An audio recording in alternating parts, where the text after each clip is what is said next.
MLB The Show is about to change the entire way that it's been doing this entire franchise later this week, and we're going to get into that in just a minute and talk about how Set 1 is different than Sets 2 and 3. But first, make sure you like the video, give me a comment on your favorite Set 1 players that you're about to lose access to for a lot of your favorite modes. And don't forget to subscribe and turn your notifications on so you get updated on when my new content goes live. As you can see, there's some in-game messaging on what are Diamond Dynasty seasons. And Diamond Dynasty in MLB The Show 23 is much like Diamond Dynasty throughout the history of this particular franchise, except for one key thing. They dropped 99 overall cards at launch. Now, most of you who are playing this game know that already. We got the World Baseball Classic program that included some of the favorites in the game like Mike Trout and Trey Turner. There's also dropped a Charisma series with a lot of great content. Guess what? Starting this Friday, July 7th at about noon Pacific time, 3 on the East Coast, you're not going to be able to use them anymore. Except you'll be able to pick one for a wild card when you're playing solo ranked seasons. Season 2 is going to come to an end, and that means the 99 overall cards that you got at launch, most of them are going away. I thought it would be kind of fun to take a look back at Season 1 and just name the top 5 cards that we had fun with, had success with, and whether or not we'd use them in a wild card spot as we move into Season 3, which in all likelihood is going to feature all of the All-Star content. Plus, let's hope for a new set or series of cards like Charisma, like Kaiju came during Set 2. I'm anticipating that we're going to get a brand new set out of Season 3. Let's go to the top 5 players I'm going to miss from Set 1.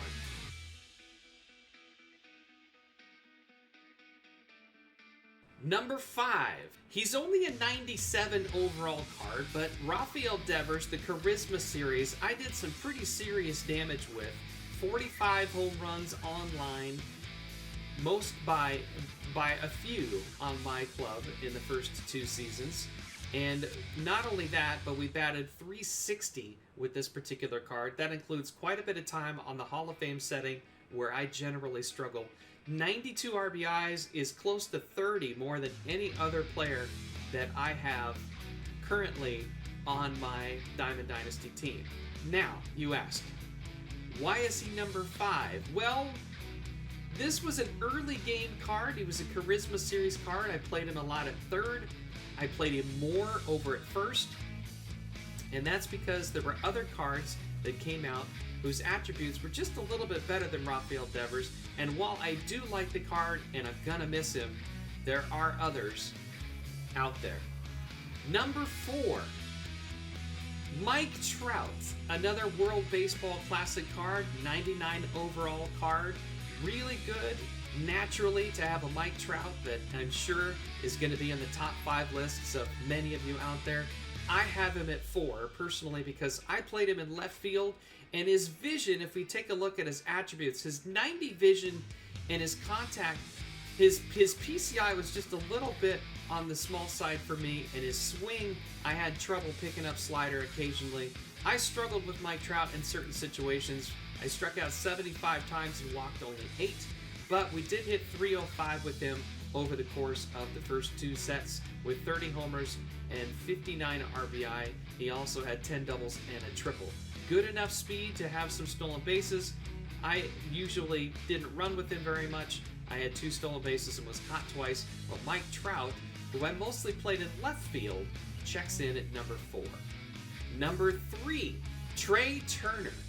The World Baseball Classic 99 overall card, a really fantastic, absolutely love this card. His 125 clutch came out of nowhere. He was great with runners in scoring position.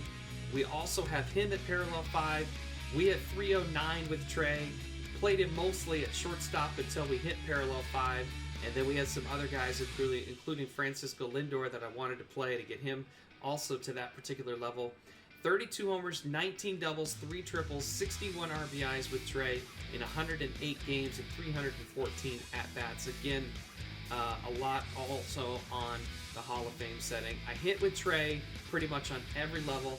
Love the fact that he has 125 clutch, and we have 13 steals with 3 caught stealing. That number could, if I was a little bit more aggressive on the base pass, could be exponentially larger than that. But right now, for set 1 purposes, I'm going to miss Trey Turner as my 3rd best card of the group. Number 2, Chipper Jones. Set 1 collection reward Chipper Jones. He is going to be number 1 on a lot of lists, but I think he's also going to be a top 3 in many different situations. Chipper is a fantastic overall card. I didn't necessarily get the same power that I know that some other people get as you check out some of his stats. I hit 301 with Chipper with 26 homers and 63 RBI, but I also hit 26 doubles. He was a gap-to-gap hitter, very solid, very productive, and his 122 clutch came in quite handy with runners in scoring position. Love the card. He took over at third base for Rafael Devers, certainly made Rafi move over to third, and if I were to put a third baseman on my God squad right now, it would be Chipper Jones. So he is number 2 on my list. Number 1, it can't be anybody other than Ken Griffey Jr. for me. I love Griffey. I'm a Mariners fan. It's a homer pick, but he's my center fielder.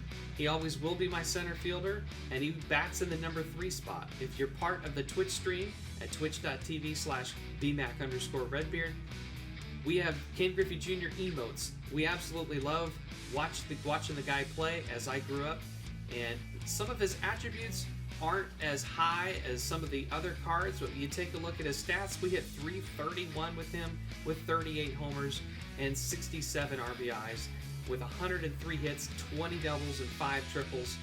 Yeah, we struck out a little bit with them, the numbers at 78, but when he put the ball in play, that sweet swing of Ken Griffey Jr., I am going to miss from set 1. Now, there is a set 2 card, an Incognito Series card, The Kid, who was part of the Father's Day program. So yeah, technically I could still have a Ken Griffey Jr. card in my God Squad. He is the card that I'm going to miss the most as set 1 comes to a close on Friday. Now there's a couple of cards that I really won't miss very much. I'll show you my stats with them. The number 1 on that list is Bob Gibson. Can't stand facing him. He's got outlier on his fastball. The per 9s make the PCI small, and I have a hard time with outlier being on the fastball, trying to get out in front of it, especially on Hall of Fame, and getting fooled by the hard slider that he throws.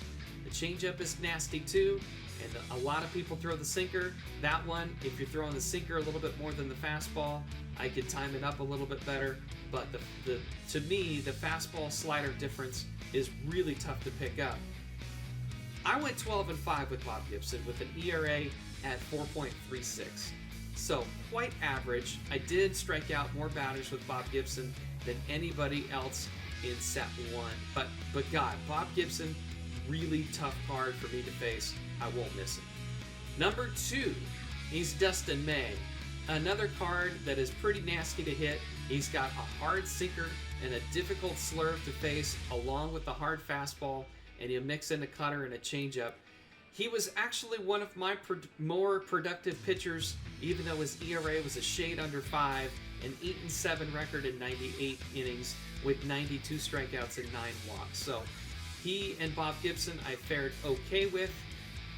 Quite possibly my favorite pitcher to use, even though it isn't on the tip of my tongue. If you were to ask me and I were to say, oh yeah, it's Bob Gibson, or oh yeah, it's Dustin May. Going by the numbers, my favorite pitcher to use in set 1, Marcus Stroman. Kind of a surprise here, but if you take a look, in 86 innings, we went 9-4 with a sub-3 ERA, 2.72, with 60 strikeouts and 6 walks. His sinker has a ton of movement. He can throw the slider into left-handers. He does not have a changeup, but what he does have is a splitter. And that splitter can be quite effective against both lefties and righties. I used Marcus Stroman quite a bit in the early stages of the game. We still have him only at parallel 4. He is actually very close. He's 156 PXP away from parallel 5, so maybe we get that done before Friday. Marcus Stroman, one of my favorite pitchers to use in set 1. There are still ways that you're going to be able to use set 1 cards. If you take a look at your lineup screen and go to left field and press up on the D-pad, there's a wild card option. If you click your X button or your A button, we're going to see this screen pop up that says introducing the wild card. Yeah, you can use one card from set 1. I could still use my Ken Griffey Jr. I could use Bob Gibson if I wanted to. Shohei Ohtani in the DH spot. If I wanted to use them, I could use them. However, you only get to use one, and you can switch it out at any time. And once you do, then as it says down below, your previous wild card will be replaced with your best eligible card automatically. Eligible card, at least starting on Friday, will be anybody from sets 2 and the brand new set 3, including a new Team Affinity program. So what to expect in set 3? Well, we've got the All-Star game coming up in a week and a half, and there's going to be a ton of All-Star content, live content. I'm assuming we're going to see a lot of flashbacks as well. There's going to be a new Team Affinity program. There has been for sets 1 and 2, and I'm excited to see what 30 guys that we're going to get in the new Team Affinity program. You will not be able to grind your Team Affinity 3 card with your set 1 cards. However, you will still be able to use some of your set 1 cards in things like ranked co-op mode and in some conquest modes and possibly even some mini seasons modes. Just be sure to check if you go, for example, into a conquest map that you need a season 2 or starting Friday a season 3 eligible squad like this Smooth Jazz one right here. You need a season 2 eligible squad in order to play it. Friday, we will probably be getting a new conquest maps for Team Affinity, I would imagine, and they likely will have a season 3 requirement. So again, no set 1 cards in season 3 eligibility. I hope this guide was helpful. Tell me what I did wrong in the comments down below in terms of ranking my players. Which ones are you going to miss the most? Make sure you like, comment, and subscribe. Turn your notifications on, and we'll see you in the next one.